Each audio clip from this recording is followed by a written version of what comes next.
All right, welcome everyone. Thanks again for coming by. We're going to be doing a beautiful painting today. We're going to be doing a still life. We're going to have interesting colors.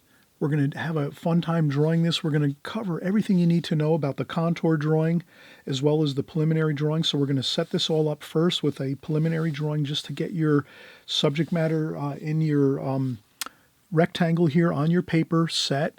Then once we're done with that, we're going to go in with a contour drawing. We're going to show you exactly how you start your contour drawing at the center of interest, which is this potted plant with flowers. We're going to go around and then we'll do our drawing and work from the center of this point of interest outwards.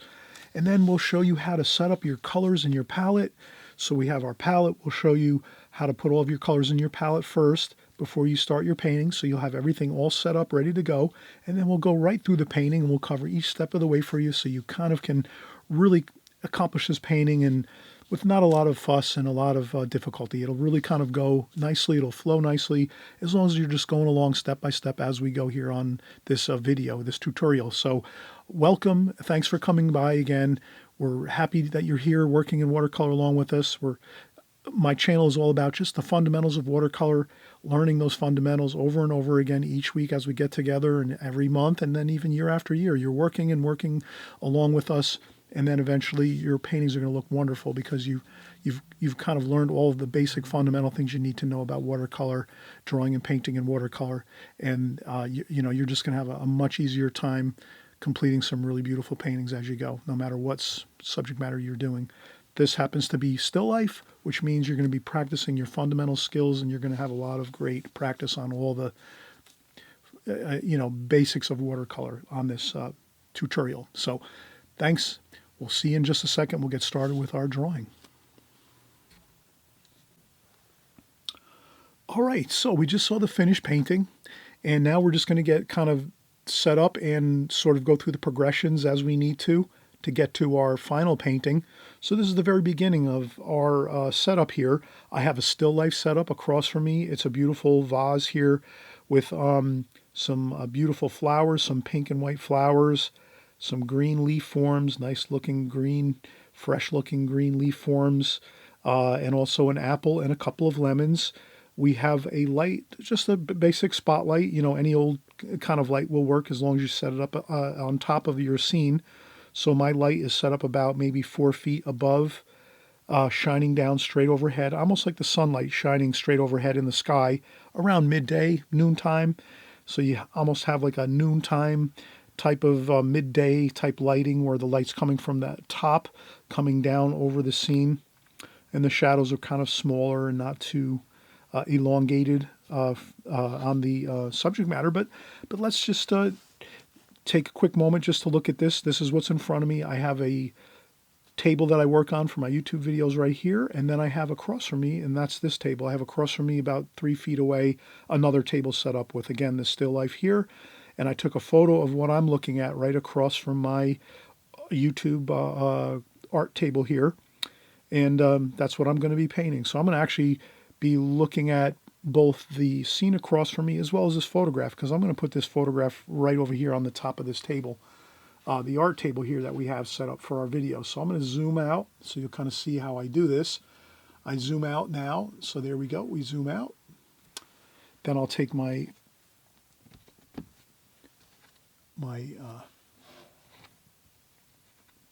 still life like that.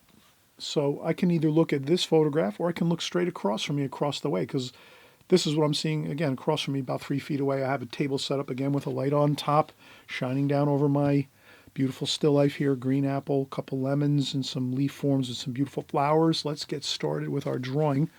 So the first thing I'll do is I'll just get an office pencil like this here, and I'll just make I'll go around the tape. I already taped my paper. This is Fabriano Studio Watercolor.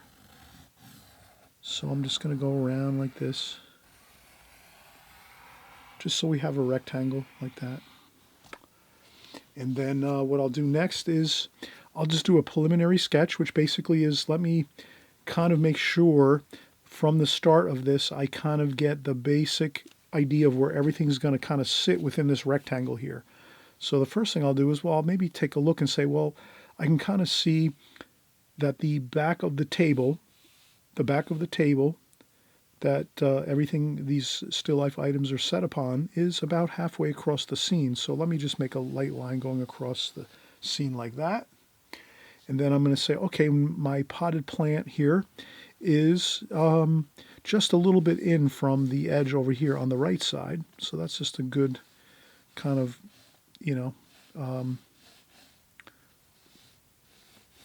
good way to kind of get started. So we know we're going to have our, that looks good. It's sort of matching the photograph really nicely. And then we know that our plant, our leaf forms are sort of spilling out and flowing out over here and over here as well. So I'm just going to get some shapes there, just some real simple sketching, you know, lightly sketching. And then over here we have a lemon here, and then another larger lemon over here, like that. And then we have over here, we have this, and then we have our apple over here. And this is a little larger. So we'll do our apple over here.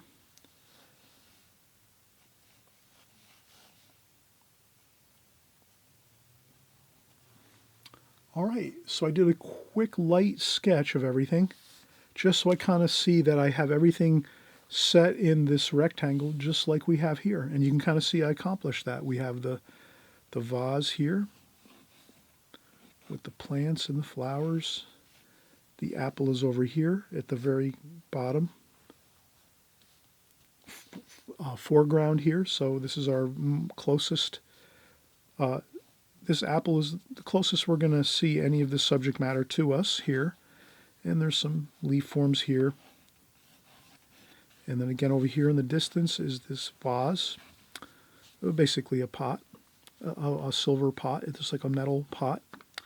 And then here we have two lemons, and then we have our lemons kind of just situated there.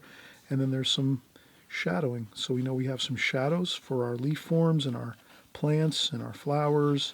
And we have some shadowing underneath our fruit and vegetables here, our lemons and apple. So I think that is good. We're going to take a quick break now. And again, I always mention this, please take breaks if you need to recharge your batteries, so to speak. I'm hoping that you're going to actually really take it to heart. Like when you're doing drawings and sketching and things like that, it does take a lot of concentration. So if it does take a lot of concentration, that's going to actually tax your mental facilities as you're doing these things. So you're kind of like really at an advantage if you can actually take a quick break. So if you get your preliminary sketch done like we just did here, where you just kind of laid out the basic places that you need everything to kind of situate on your rectangle, your paper, your painting here. Once you do that, give yourself a 5-10 minute break. Just relax for a minute, sit down if you're standing up. If you're sitting down in a chair, maybe you stand up for 5 or 10 minutes and you maybe get a drink or something like that and stretch your legs and walk around a little bit, and then you come back and you sit down and then you're ready to do the drawing. So let's do that. I'm going to take a quick 5-minute break, relax, and then I'll come back and we'll do the drawing, and I'll sharpen my pencil while we're taking a little bit of a break, but you won't really notice the break anyway. So that's just, kind of besides the point. But let's do that. Let's take a quick break, and we're going to have everything all set up really nicely here. And I'll get my devices, which always give me a problem, these electronic things. I'm not a real electronic geek, so I'm always having issues with these type of things. But there we go. There, we're back online there. Okay, so let's get started in just a second. We'll do the basic drawing here, the contour drawing next, once we take a break. All right, so we're back and we're going to start contour drawing this beautiful scene here. We have a nice, gorgeous still life scene. We have really some really nice colors here. I kind of wanted to keep the colors like really in a color scheme that's really pleasant and positive and pleasing to the eye. So I went with more or less greens and yellows, the two lemons, the green apple, lots of green leaf forms here, and then just a tiny bit of the pink and orange flowers. That should be fine. That's really going to look really good. You'll see as we paint this painting and as we're finishing up, you'll really see how the color scheme is really beautiful. It's kind of a, the star of the show is the pink flowers and the orange flowers. That kind of is the exciting color in the painting. And then the green and the yellow and some of the blues are more of like the more subtle overall temperature of the whole canvas, so to speak, or the paper. So we'll keep going here with this idea of let's get a contour drawing done now. So we have everything all set up with a light preliminary sketch first. That's what we always do, the light preliminary sketch. And once we have that there, then we know where everything is kind of set on the rectangle here. And then let's start our drawing, our contour drawing. So a contour drawing is nothing more than really, at its basic principle and idea, is you start in one place on a contour drawing, and then you just kind of work your way out from a central location, and you develop your drawing using everything else as your reference points. So here we're going to start out with the, let's start out here with our potted plant. We're using the pot actually as our starting point. Let's do that. And I'm just going to contour draw, which means just I'm starting out and just going to do a little small base to that potted pot there. And then it's kind of dark in there. And then I'll start to do my leaf forms.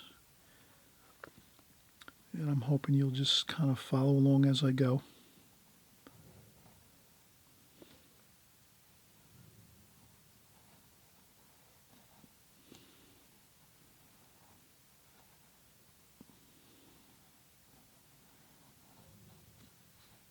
And then here we have our first flower.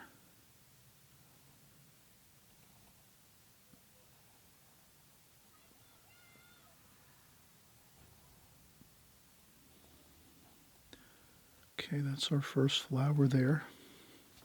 It's kind of an orangey pink flower. And then we have another leaf form here and a leaf form up here. And a leaf form there, and then this kind of funnels down in there.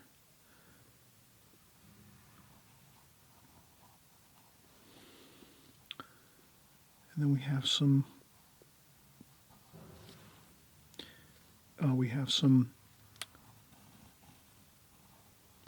other leaf forms here, and you have a lot of stems. Those are a lot of leaves within here, so we're seeing a lot of stems, and you can sometimes just have some confidence that you know when you start painting this, you're going to sort of blend things together and have a good time of kind of, using your artistic liberties to blend things together, and you don't have to worry about every single leaf and every single stem, things like that. You just want to get the basic concept of things. So this is the other flower here that we have, like that. So it's another white flower, pink and white flower there. And then we have another leaf form that's kind of shaped there. And then we have another leaf form, flower shape over here. Over here, like that.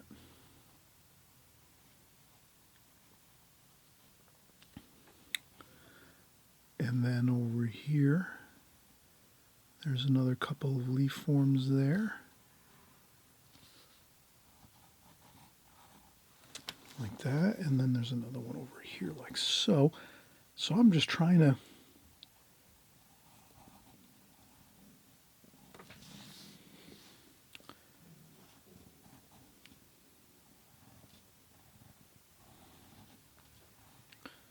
and I will try to improvise a little bit too. So maybe here I'm going to have another leaf form over here, kind of reaching over toward the potted plant.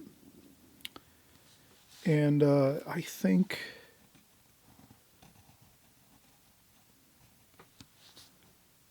I'm going to kind of leave this as it is. I think I might have gone off track a little bit over here. But again, don't worry about it. You can always, once we're done contour drawing, you can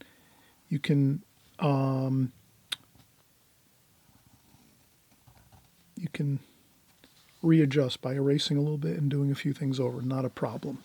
Okay, so now we're over here by the apple. Let's get our apple going here. So I'm just going to do the apple shape here.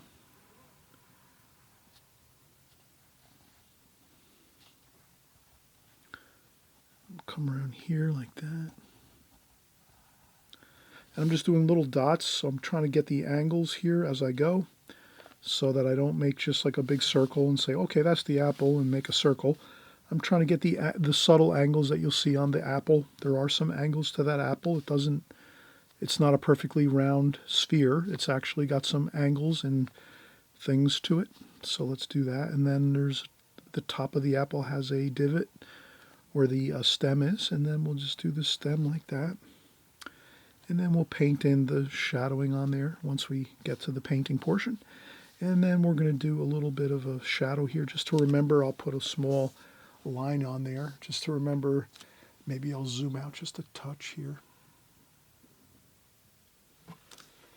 So I have a little bit of a line drawn here underneath for the shadow. And there's some more shadows under here for the leaf forms. So I'm going to do some leaf form shadows like that.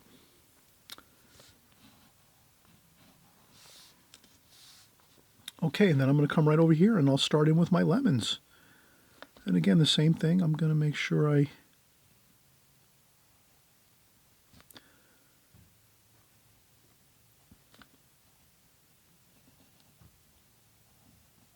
that's my lemon there. And then over here, there's another larger lemon.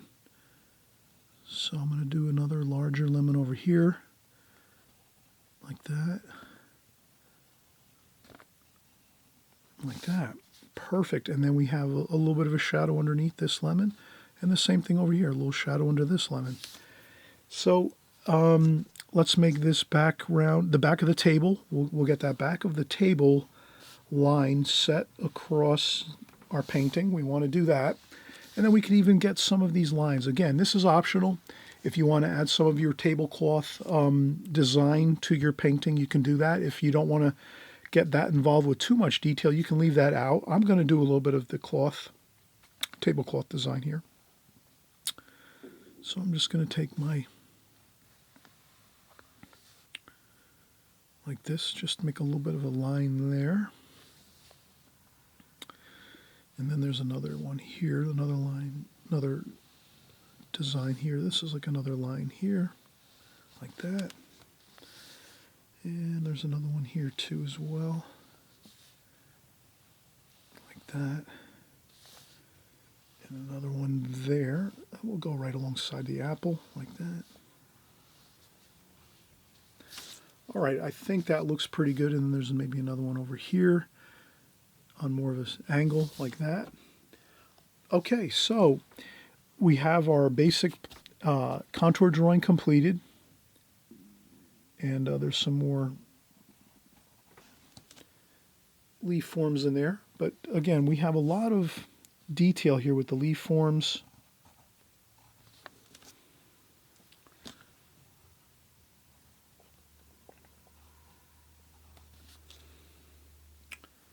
And I think this is good. So let's take another break. We did this contour drawing kind of expeditiously. We went through. The big help is if you have that preliminary sketch in. We always talk about that. If you have your preliminary sketch in on your paper, then you kind of already have confidence that you know where everything is for the most part. And then you just go in and you're doing your contour drawing, which is basically just you're taking a trip through your painting, through your drawing. Actually, you're taking a trip and you're starting in basically the central part of your painting, the most, let's say the center of interest. This is the potted plant here. That's kind of like the center of our interest here, the focal point of our painting. So we start here with our contour drawing, and then you just slowly work your drawing out from there, and you try to just have fun, let your pencil lines flow. You keep looking back and forth at your photograph, or if you have something like this set up in your home, your studio as you're working, or if you're outdoors, anything like that, if you have what's in front of you, you just kind of use that. You just keep looking back and forth and try to just keep everything close in scale to one another. So if you have a leaf form this size, you pretty much know most of your leaf forms are going to be about this size here. and not much larger than that. So as you're going through, you're kind of knowing your scale is going to be similar. You're not going to draw a huge leaf form anywhere. You're going to kind of keep them similar in size. You can make them larger and smaller, but you'll kind of have an idea of your scale of things as you move away from your center of interest here. And we just kind of did that. We just kind of went along and did our leaf forms here and just kept working our way across the painting over this way. And then we finally got over here to the apple. And then that was completed. And then once we did that, we just finished up with our 2 lemons. And then we had a few shadows that we put under the lemons in the apple. And then you have a few more shadows over here too. We can just make little notes on our paper to add some shadows here and there. Maybe on the lemons too. There's some shadowing on the lemons that we can do. All right, so I'm hoping that this is going well so far. I hope I explained everything really carefully for you so you can kind of get the same idea that I'm kind of following along here. So we're basically just getting a good solid drawing here before we start in and get in and do our painting portion here of the paint of this composition. So, and again, we're going to use a beautiful, pleasant, pleasing paint color scheme here, which is again some green apple, some yellow lemons, some green, lots of green leaf forms, and then just a tiny bit of pink and orange and white flower shapes in this potted plant here that we have. So let's get started in just a second, and we'll have a fun time doing this. I hope you'll maybe stop the tape, and if you need to, you can hit pause and you can use this as your you can use this to draw your drawing, your pencil drawing. You can use this actual drawing if you want and do a screen capture, or if you can just hit pause, maybe you can see it really well and work from that. And then as you get caught up and we're ready to paint, you'll move on to the next section here in this video. We're going to start working our paint colors into the composition. Okay? All right, so let's take a break and then we'll come right back.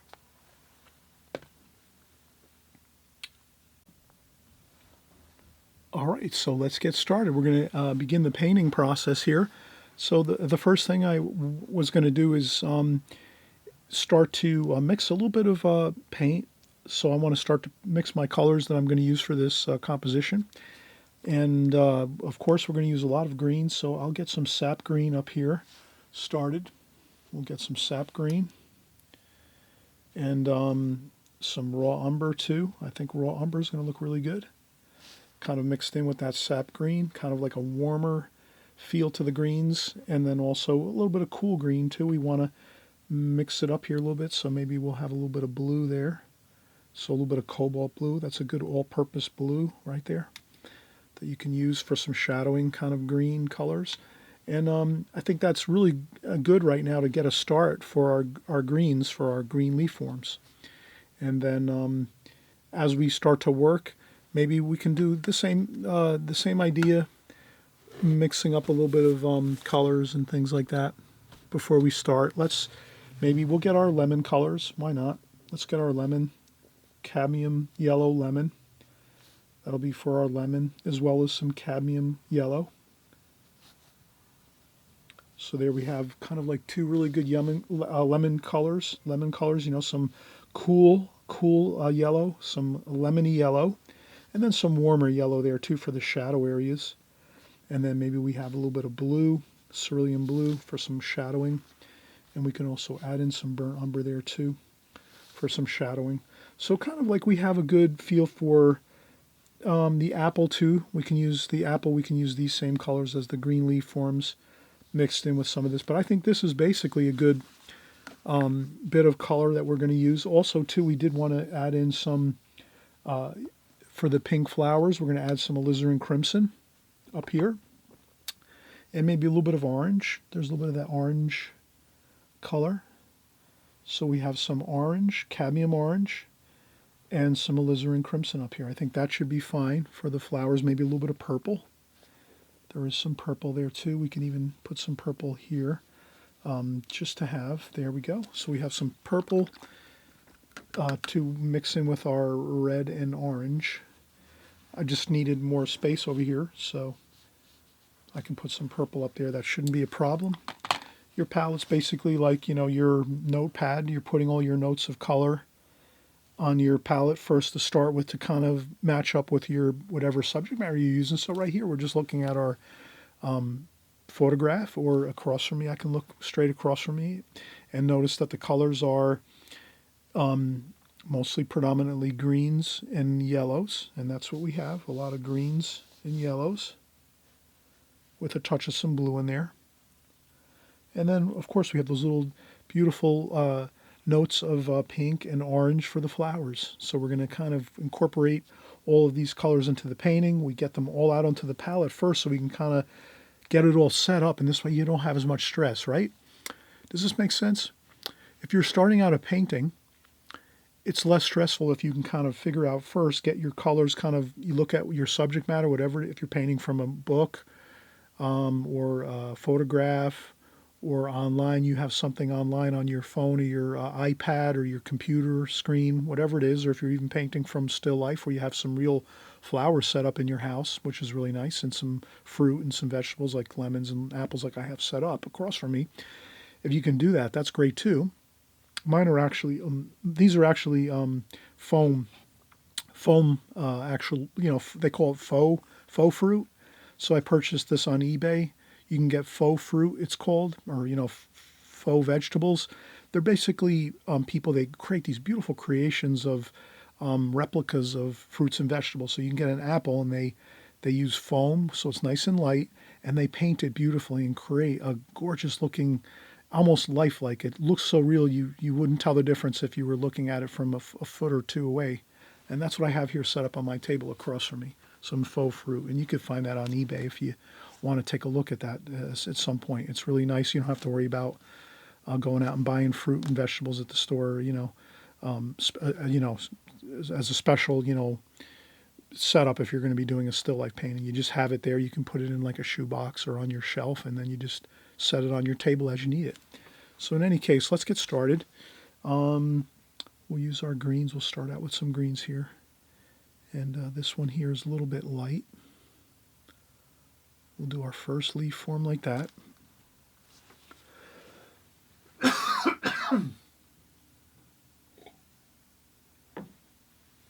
I apologize. Wow, I have a cough. A lot of allergies right now. Fall time is allergy season over here in where I live. So I'm sorry if I'm making some noise here. Okay, so we have that there.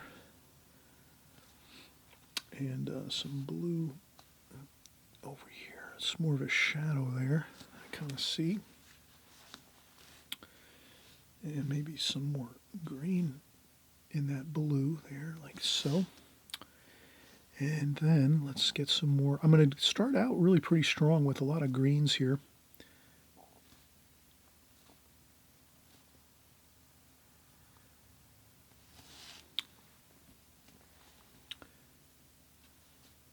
And it doesn't hurt to use some other greens. I might use a little bit of chromium of oxide there for a little bit of a dull green, like that. Good to mix up the greens a little bit. There we go. What I do is I rinse off my brush, and then I dry off a little bit of the water on a tissue. You can use a sponge too. I have a sponge next to my water containers, so I have my water container and sponge next to each other.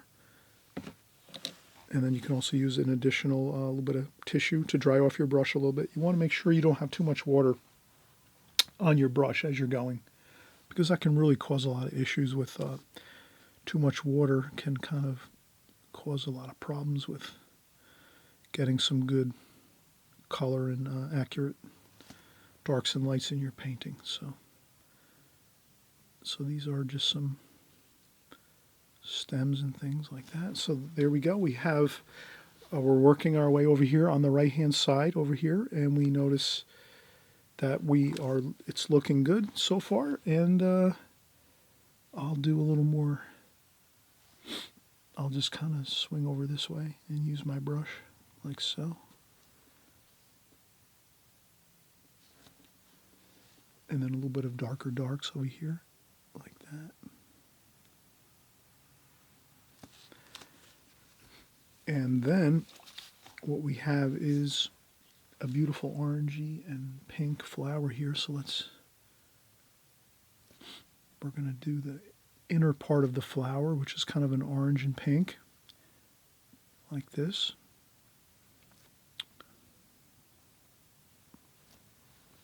And you can go in and get some straight paint, like that. What I do is I just dry off my brush on a tissue, and I go in with the very, very point of my brush and go straight into the paint. And you can kind of get some really beautiful color in there. And like that.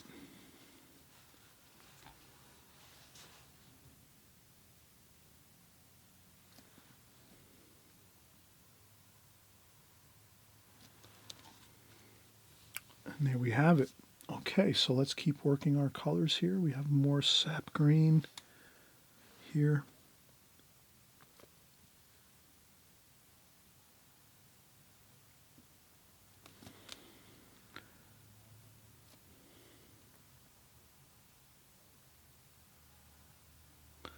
And there's some stems over here, so I'll try to maybe a little bit of French ultramarine blue too, and burnt umber, just to get a couple of darks here, because there are some stems in here that look really, really dark.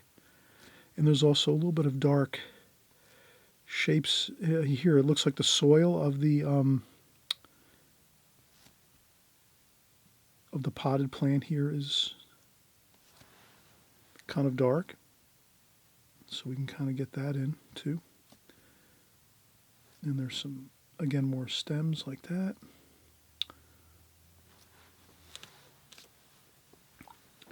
And I might just get some paint and do a little bit of splashing.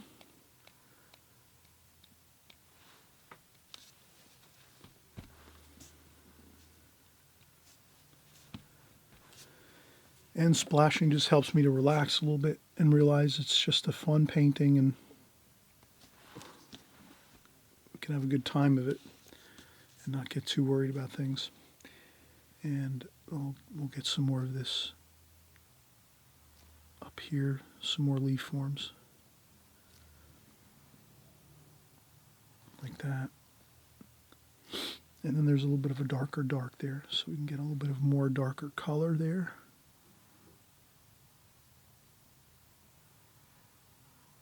Like that.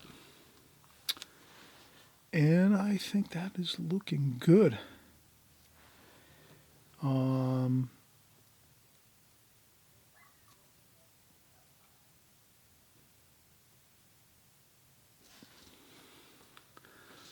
We're going to keep working as we go, and then let's do one more flower, and then we'll take a quick break. Let's do this flower over here. And I noticed that I'm going to try to go around this flower shape here, because I notice it's kind of white over here. So I'm going to go around the outside of those flower petals like that. Rinse off the brush, dry off the brush a little bit, maybe get a little bit of cerulean blue. And then I might just clean up a little spot over here, put some cerulean blue up there, get some color, and maybe do a little bit of cerulean blue along with that orangey red, and a couple of splashes. So I'll get some more water, and I'll do a couple splashes like that. And this way I can go around that flower right there.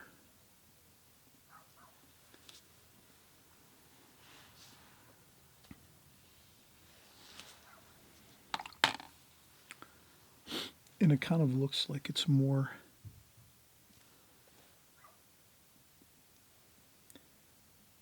there's some red and orange at the bottom of the flower shape, the petals, but it's more white toward the top. So again, I rinse off my brush, dry off a little bit of the paint on a paper towel or tissue or a sponge, and then I just kind of blend that orangey color there just a little bit.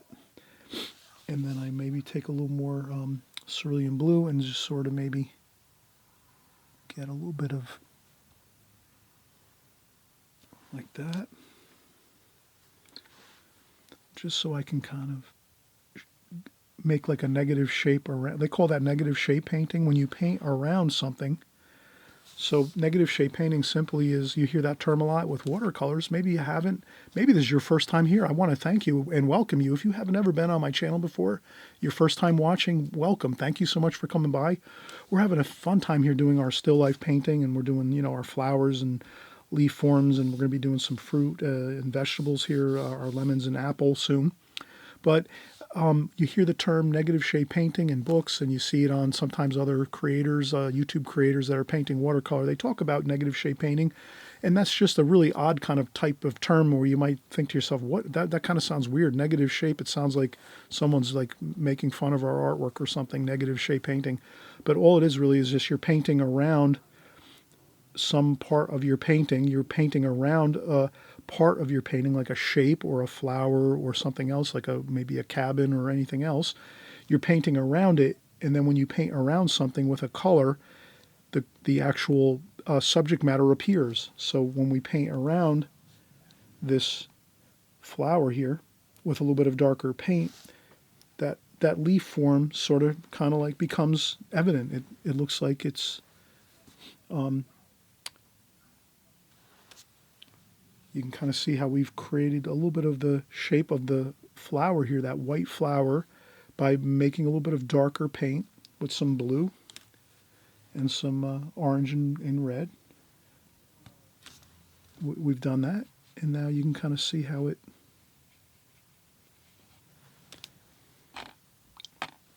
creates the flower shape, the white flower shape here. And then we can go in, we can get some more green, and we'll do some. This is another. So again, we're kind of painting around this flower again, this flower petal here with this green. And you can see how when you paint around something, it kind of makes the petal of the flower appear, because you're painting around it and sort of giving it like a border around it, which kind of, you know, gives it that feeling of solidity, and like it's actually appearing before us. Now let's do a little bit of darker darks there. So that's another leaf form here.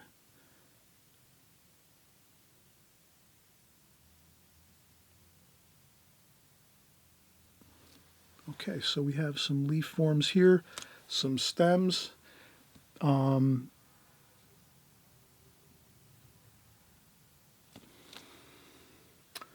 That looks good. Let's take a quick break. We've done quite a bit of painting so far. There's a lot of little nuances here that we've actually created as we've gone in here and painted our first bit of washes for our leaf forms and so forth. So let's be careful not to overwork and go too much longer and not take a break. And the next thing you know, we're sort of drifting off and we're painting something we didn't want to actually paint because we were sort of getting stressed or tired. Let's not let ourselves get too tired and lose our concentration. Let's take a break. I'm going to take a 5 or 10 minute break right now. And if you feel like your concentration's great and you don't need a break, don't worry about it. You're the artist. You'll figure out if you need a break. Take a break when you need it.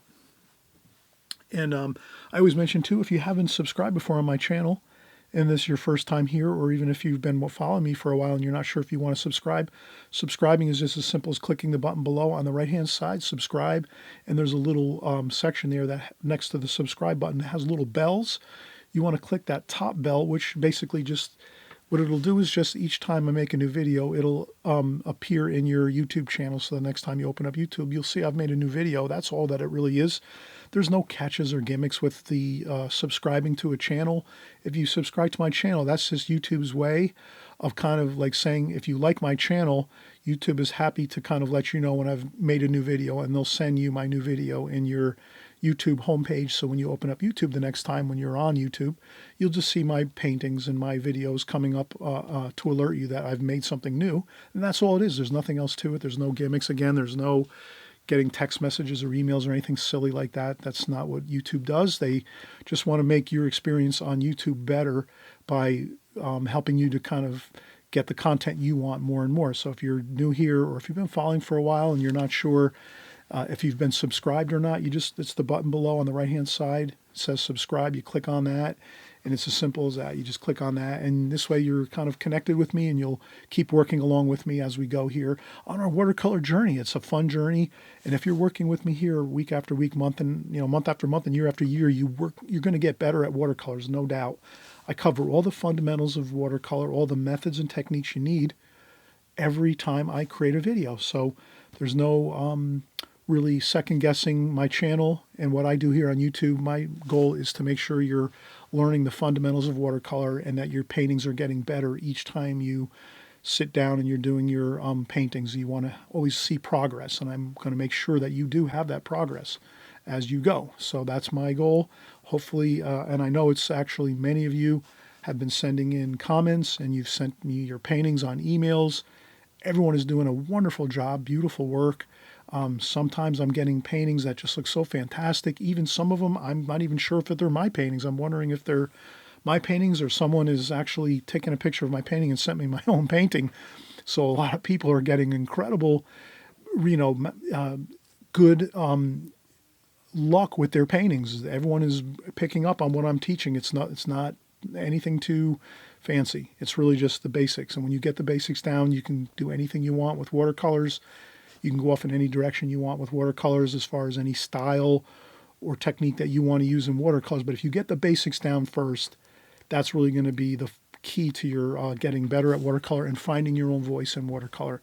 Eventually, you're going to want to find your own style and technique that you want to use. And if you're following along with me consistently, that'll be your foundation. And then from there, you can do anything. You can go off in any direction and follow any other artist you want to, and you'll probably have an easier time following another artist because you have the basic fundamentals down, and then you can go and do something, more towards something you would like. Maybe you want your paintings to look more watery with lots more water and more, you want to paint larger paintings.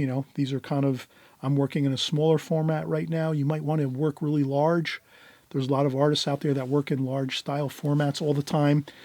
If you get your fundamental basics down in watercolor, you'll be able to do that. You'll be able to eventually move on to those other artists and different styles that you might want to continue with, okay? So I'm just trying to get you the best fundamental knowledge you can to start with your watercolors, and then you can go anywhere you want and do anything you want as an artist. You're free to kind of take your art any which direction you want to go to, okay? All right, so let's take a quick break, and then we'll come back and we'll start to work over here towards this apple. We'll do these leaf forms over here.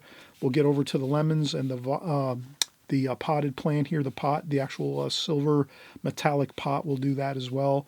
And I think once we get that, we'll do some shadowing and we should be completed. So let's come back in just a minute. All right, so we're going to continue on here. We have our colors and our leaf forms going really nicely. Let's continue on here. Let's get some more sap green here. I think we need to mix up some sap green. Cobalt blue maybe in there a little bit. Burnt umber.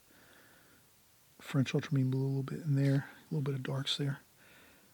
And I'll do a larger leaf form here.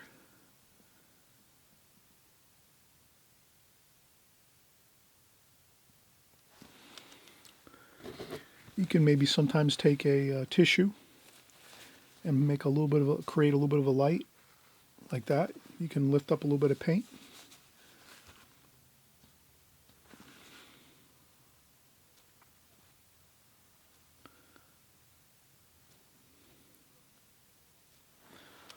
Okay, and then we'll do another leaf form here.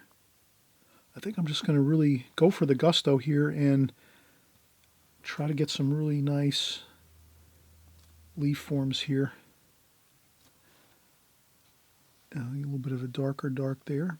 Burnt umber, French ultramarine blue, and that green.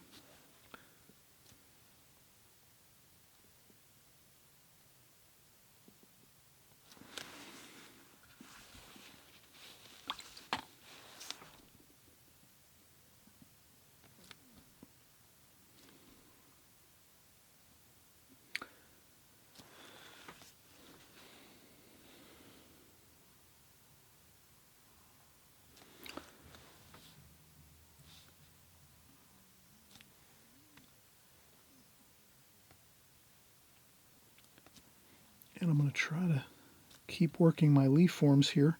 This is where I start to move a little quicker because I'm kind of starting to see that I can actually make some ground here on some thyme. And then I can take a little bit of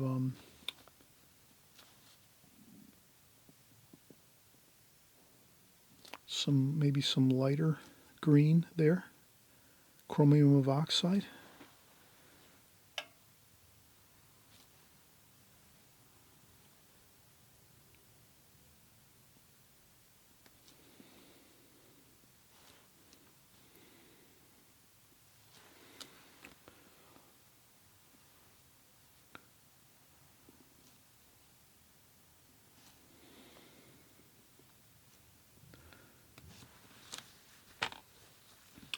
And I hope you're having fun with this so far.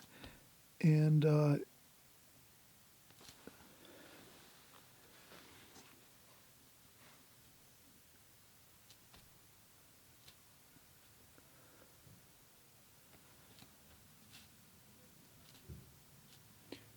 go with a little bit of French ultramarine blue and burnt umber mixed in with some sap green, just to get a really dark green here. I just like to go around that spot right there. That's going to be a kind of a nice hard edge along that apple. And there's another darker dark here along this bottom edge here along the apple. And I'm thinking that there is some burnt umber and French ultramarine blue there. Like that. And let's let this set up a little bit over here. And a little bit of a darker dark over here too. Like that. Like that. And I'll get some of these stems too. I want to get those stems in there. We also have that beautiful flower. Let's I'm going to just change out my water quick, so when my water gets too murky looking, you can kind of see how that it's getting kind of murky and muddy looking. That's when I dump out my water, and then I just add in some fresh clean water. Sometimes I'll have a large jug. I usually keep a large container of an old orange juice container. I keep that filled with water, and then I just empty out my bucket at any time I want to. I just empty out my water container, my collapsible water container made by Holbein. I use that exclusively for my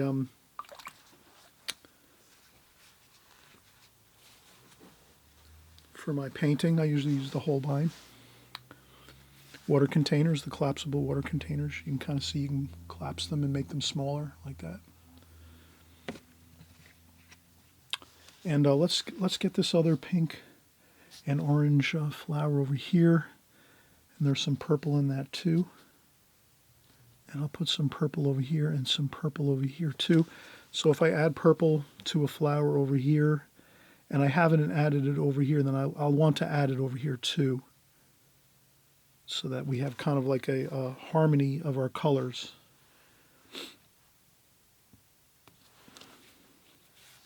And then there's some orange and red, so that's alizarin crimson and cadmium orange over here on this left side that you remember that we did create some colors here to start out with. So we got all the colors that we needed sort of into our palette so that we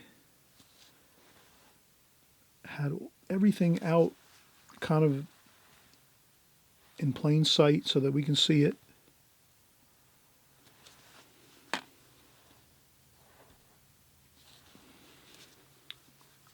Then I rinse off my brush, dry off the water, and then just carefully smooth that wash out carefully along the edges of the petals of the flower, like that. And then maybe we'll take some of that cerulean blue again and add a couple spots of color along that petal of that flower. And then we can take this and just kind of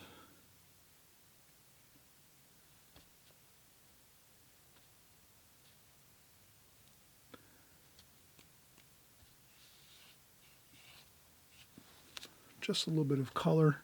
Light wash there, very, very subtle light wash with a little cerulean blue. Like that.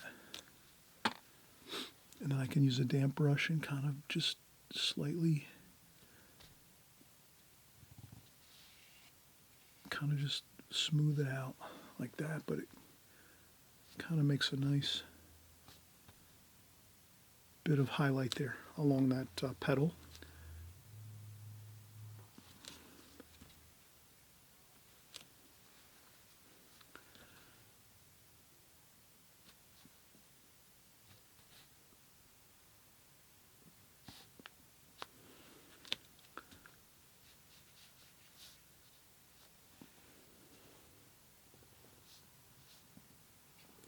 And a little bit of orange and red. Just I add a little bit of orange and red out here in the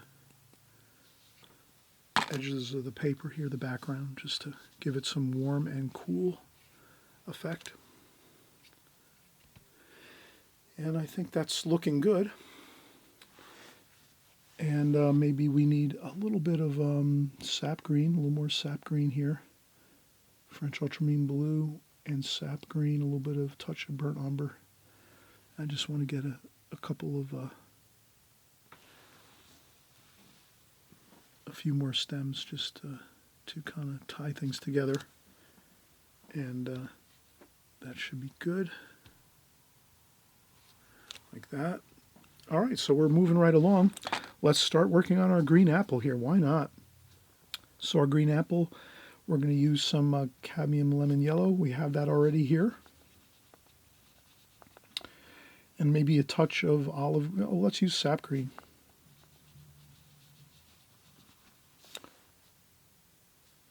And what I'll do is I'll sort of maybe go up top here.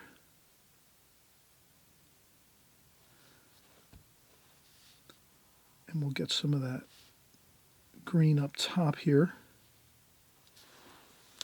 That bright green. And then we'll add in some of this green here. And that's going to be a little darker, and that might even have a little bit of the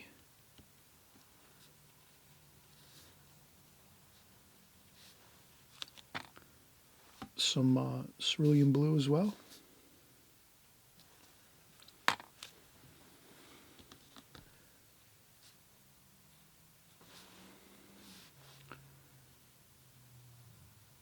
And there we go. We have kind of a shadow over here, a darker shadow on the side of the apple over here. And it's a little bit lighter over here on this side. And then up top you can definitely see it's lighter, so I'll rinse off my brush, dry off some of the water off of my brush to have myself a really good, nice light, bit of light on top of the apple there. You can always lift up a little bit of paint with some paper towel or some tissue. And then we have a little bit of this darker dark, which is like a raw umber. And we'll just do that. Put a little bit of raw umber there.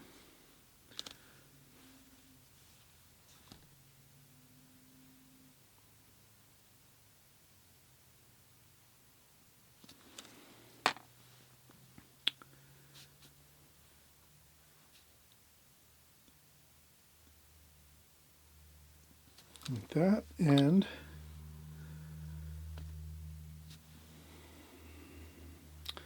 let's right away go in and get some shadowing under there. I would use cerulean blue and purple. That might look good with some raw umber. And we'll just do a little shadowing under there. Just flow it right up onto the underside of the apple, like that.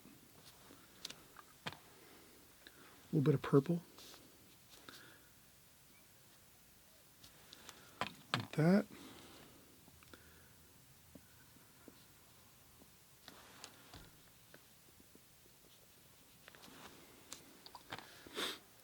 All right, that looks fine. We got some shadowing underneath our apple there. A little bit of green, more green there.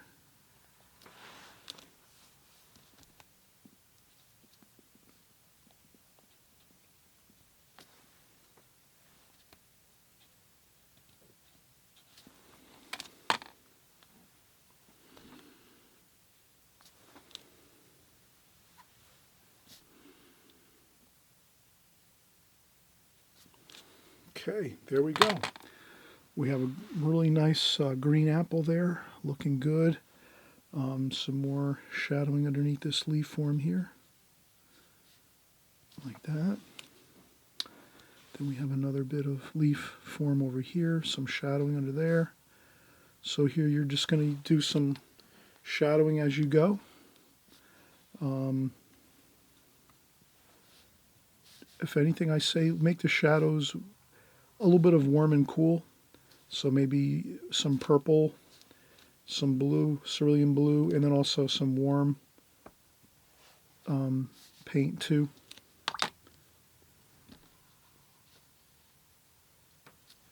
Okay, and let's keep working right across. Now we have, let's start working on our apples. I mean our lemons. So we have our lemon, cadmium yellow lemon,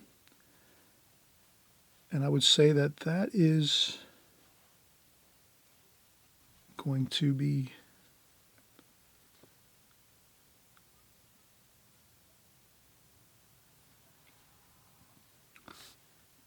so we're going to get our lemon color in there, and that's going to be the main color. Then you could take your tissue if you want and lift up a little highlight there on the center. There we go, like that. And then underneath here, there's a little bit of yellow ochre, like that. I'll put a little bit of yellow ochre underneath the lemon, so that is going to make it a little bit of a shadow there. And then some of that purple and blue, and we want to just kind of get a shadow under there like that. And then we have another lemon over here. Let's keep going. More cadmium lemon yellow.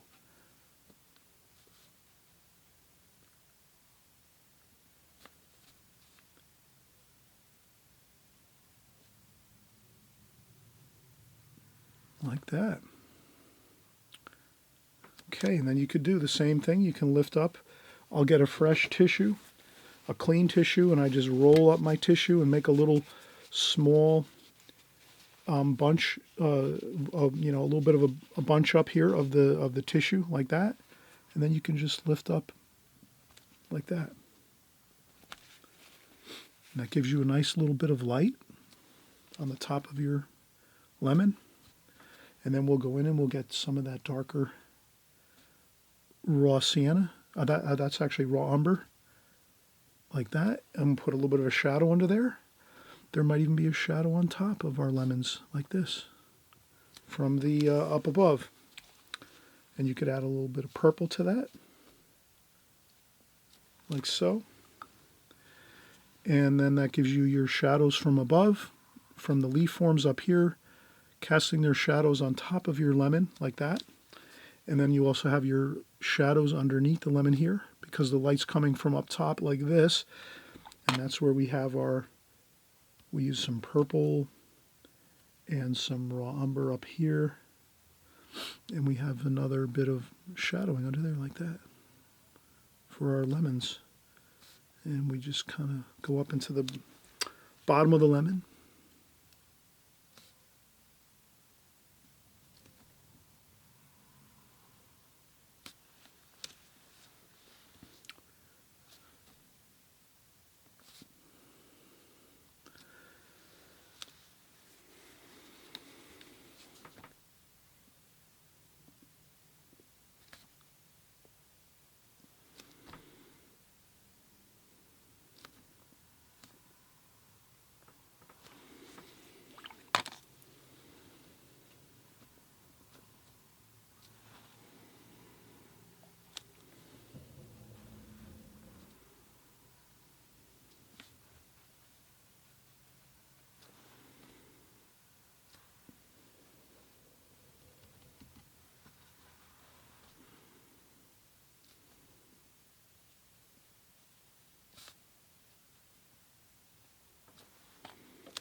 All right, so you can kind of see we have a good amount of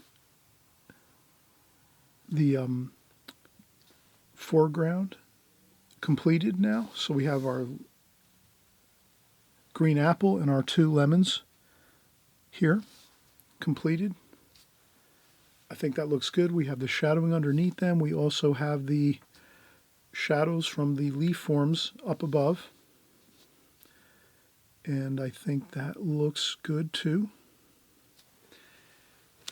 Let's take another quick break. We have basically we have most of the painting completed now. The only thing we're going to do after this point now is just to get the silver pot here, which our plant is in.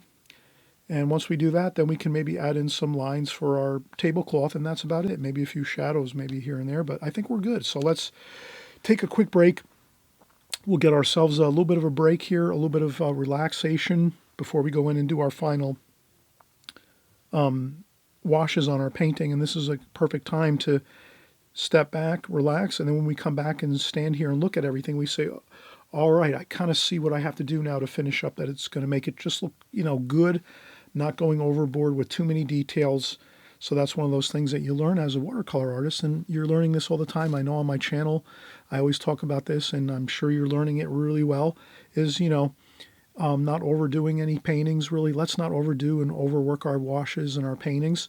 Let's kind of get it looking good, and then as we're sort of finishing things up, we don't want to go too much details at the end of our painting. We kind of want to be sparing at the last maybe half an hour or 10-15 minutes of our painting. We want to be sparing with our details and kind of let things maybe be a little bit underdone. It's better to be a little underdone with our paintings than kind of keep working and working and working and going overboard, and then we find we've done too much details. So you'll kind of see that I'm going to do it that way here, and then you'll let me know in the comment section if you find that I've not done enough here, or if I should have added more things, or maybe you might say, oh, it looks pretty good, you didn't overwork it.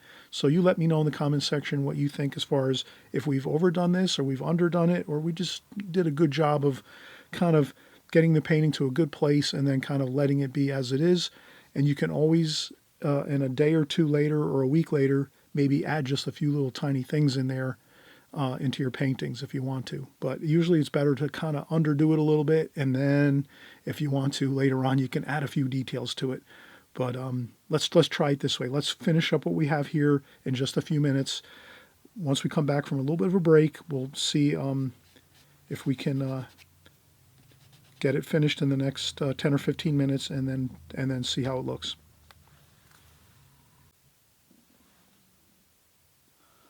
Okay, let's get back in here and finish up. Let's see now. Let's work on our vase.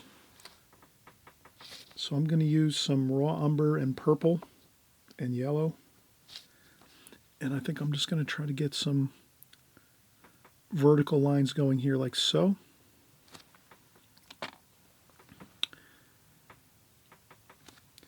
And a little bit of purple.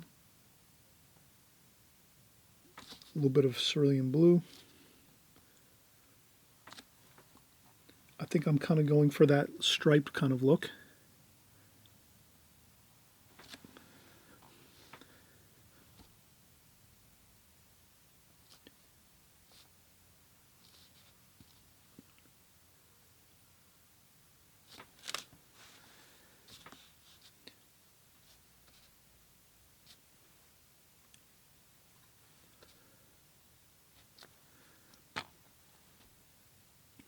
And it's a little bit darker here at the bottom, the shadows. So the shadows are darker. The cast shadows are darker along the bottom of the...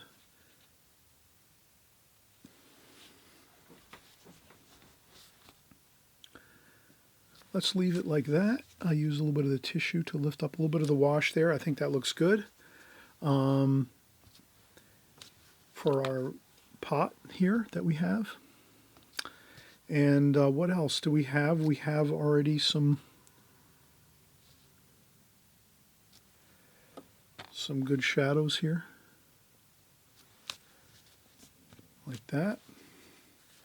Then I think I'm just going to, I see a kind of a beautiful line going across here. It's sort of like a another stripe on the tablecloth. So I'm going to put that across here. And that's kind of a lemon yellow color. And then there's some blue also and some red. So we're going to definitely try to see if we can get some colors, some additional colors in our painting here by just adding some stripes here across like that. All right, so I'll go with I think right now we're pretty good. We have everything, pretty much the lemons, the apple in the foreground, the middle distance here. We have all of our flower shapes in nice. We have the green leaf forms in really good. We left plenty of white paper and light going through so that we can see on the other side of this potted plant. The thing I always try to mention when I'm doing still life painting and doing, flowers and still life bouquets, things like that, is you want to definitely leave light through so that you can see through your bouquet of flowers. If you have bouquet of flowers, or if you have like this here, it's more a lot of leaf forms, green leaf forms and flowers. Try to leave some white paper back there so that you can kind of see through it. You want to almost make it like so it has some like three-dimensional quality to it, so that you can see through it to the back behind this bouquet. So I wouldn't fill in everything with green leaves and things like that. I would leave, like we did here, leave some areas. What do you think? Is that a good idea? I'm hoping you'll let me know if that's a good idea to leave some of those leaf forms with some white paper in between, so that you kind of have that nice looking three-dimensional quality. And then let's do I'm going to go across here with my my brush like that. We have a yellow stripe there. You can add a little bit of blue or purple here and there. And then we have blue, cerulean blue. So I'm going to do some cerulean blue there and another bit here like that. And you can kind of see I'm doing this expeditiously. I am not taking hours trying to do my tablecloth lines. I'm trying to do them quickly. There's some red ones too here, I think, over on this one here. This one is kind of a red-orange. So I'm going to do that. Go right through like that. Looks good. And then over this one here too. This one's yellow back here.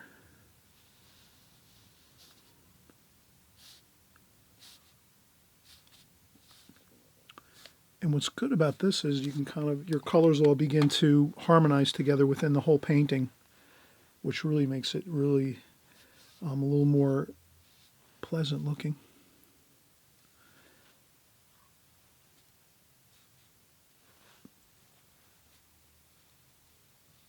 So I'll do that stripe there, and this one too here. And then I'll go wider like that.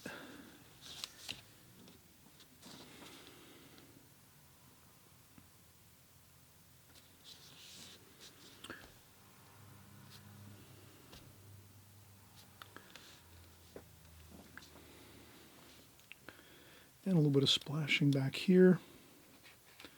So I'll just try to get a little bit of color back here, some yellow and some blue. Maybe some orange and red over here. Just a touch of color.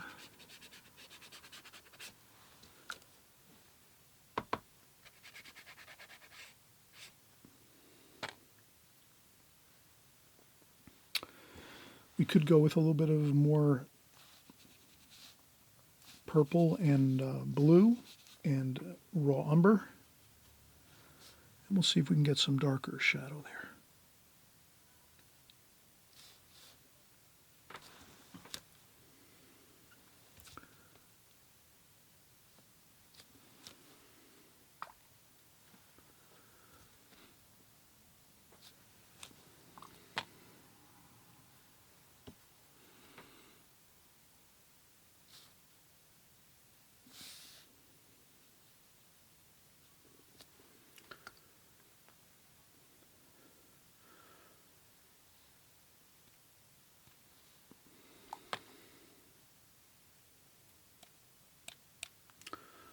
All right, I think that's good. I would call this finished. Again, let's come back in a day or two if we want to add a few things, but I think this should be good.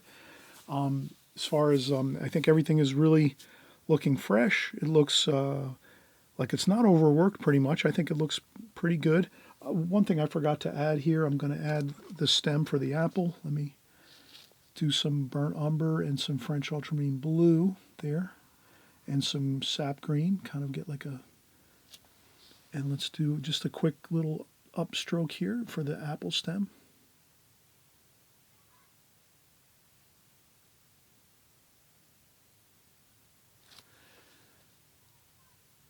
Like that. That looks good. You can always lift up a little bit if it's too dark or something. You can take a piece of tissue and just do that. And then come back in and just maybe add a quick little, like that. Again, you can do the same thing. You can let that dry even if you want to. You can let that dry. The stem if you want.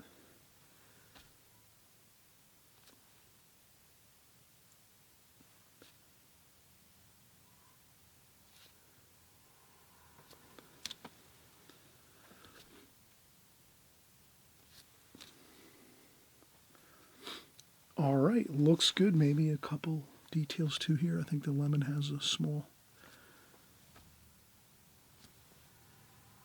there, and then also here. That one there is a little bit blended in to the shadows here, so I wouldn't worry about that one too much. That lemon over here.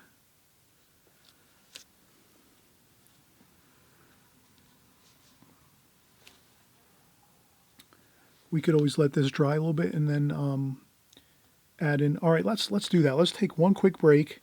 I'm going to use a blow dryer and blow dry all of this off so that it's 100% dry. And then we'll try to repair this lemon here. You can kind of see how this lemon got completely lost in this wash here where the shadow is underneath this, the pot here for this potted plant. So we can recapture that shape of the lemon over here by just adding a little bit of darker darks. And let's do that. And then let's maybe add a couple more shadows maybe along the back side of that table. And then we'll be finished, I think. And then it'll be good. So again, let's take another quick break and then we'll come back, finish up, and then we'll have 100% completed painting. All right, so we just talked about, let's get a few more details in here to kind of just finalize the painting. So we're going to have some shadowing that we need to do. So I have some burnt umber and some purple here, and maybe some raw umber to maybe get some better definition around that one lemon there that we have that's under the underside of the pot. So I would take my brush, load it up with some paint, and then dry off a little bit of the paint on a paper towel or tissue, just so we don't have too much paint on there. And then what I want to do is sort of do this. I want to get a little bit of a darker wash under here, like that.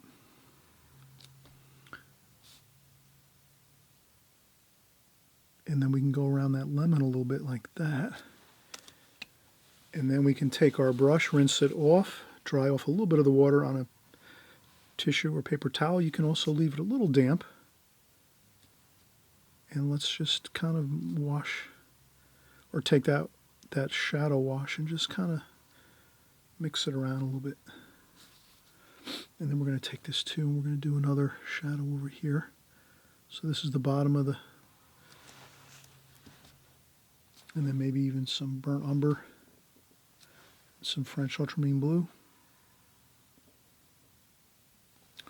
like that.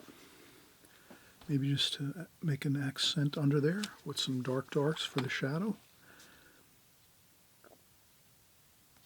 like that. And that also accomplishes getting a little bit of our lemon there kind of back in good shape there. We can kind of see the shape of the lemon. That looks much better. See, that definitely helped by doing that. And you can also add a little dark under there too.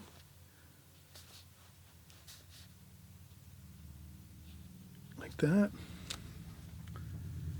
And then we could take a damp brush and just blend that shadow out just a little bit.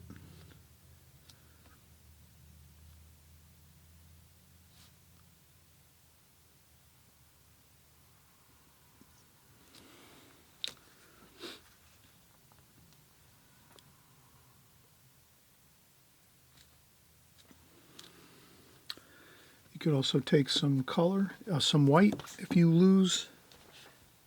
you find that you've lost a few like lights in your painting where you went over a couple of things, you can always take some titanium white. I use titanium white with a little bit of yellow ochre in the top. So I take yellow ochre out of my palette and put a little bit of yellow ochre in the top here of my titanium white. This way it's not too stark white. And then you can kind of get that, a few things here and there. If you need to see the edge of this pot here, I wanted to maybe get that a little bit back a little bit better. And then you could also add a highlight if you want to there. You could also add a couple highlights to the fruit and vegetables here. So I think you could add a little bit of light with the titanium white with a little yellow ochre. You could do a couple highlights along the tops of the fruit like that. And I think that's, again, this is now, I think it looks good. Again, too, maybe over here, maybe a little bit of a highlight there on top of the stem. Okay. All right, so we are finished. Glad you joined along. We had a fun time here. Hope you'll join along on much more videos coming up in the future. We're going to be doing many more paintings just like this, still life with tons of interesting flowers and leaf forms and vases and fruits and vegetables and all kinds of interesting things like this. Builds your skills as far as doing brushwork and working on your light and shadows. Still life is one of the best things you can do to actually perfect your watercolor skills and your techniques and your methods in watercolor. So we're going to keep working on these as well as we go. Hope you enjoyed this again. We'll see you soon. So have a wonderful evening, morning, afternoon, and we'll be back in just a few, just before you know it.